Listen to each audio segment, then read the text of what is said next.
नांदेड़ के जिला कलेक्टर ने हुक्मनामा जारी किया है, जिसमें कहा गया है कि जिले में कोरोना के फैलाव को रोकने के लिए लॉकडाउन की मियाद में 31 दिसंबर तक तौसी की गई है। हुक्मनामे में कहा गया है कि कोरोना के फैलाव को रोकने के लिए इससे कबल जारी किए गए अहकाम जो का त्यों लागू रहेंगे।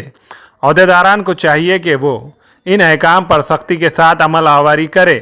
अहकाम की खिलाफ वर्जी करने वालों के खिलाफ सख्त कार्रवाई का इशारा दिया गया है।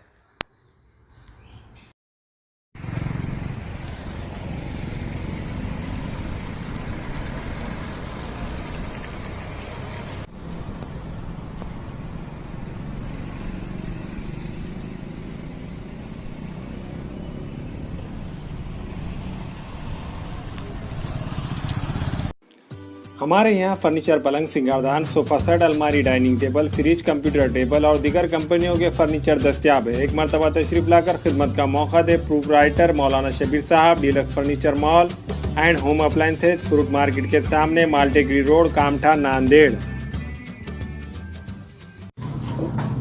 अस्सलाम वालेकुम, मैं इमरान खान। हमें उम्मीद है कि आपको हमारा चैनल अच्छा लगता होगा। लेटेस्ट न्यूज के लिए देखते रहिए नांदेड़ उर्दू न्यूज, और न्यूज के पसंद आने पर लाइक, शेयर और सब्सक्राइब करना ना भूलें।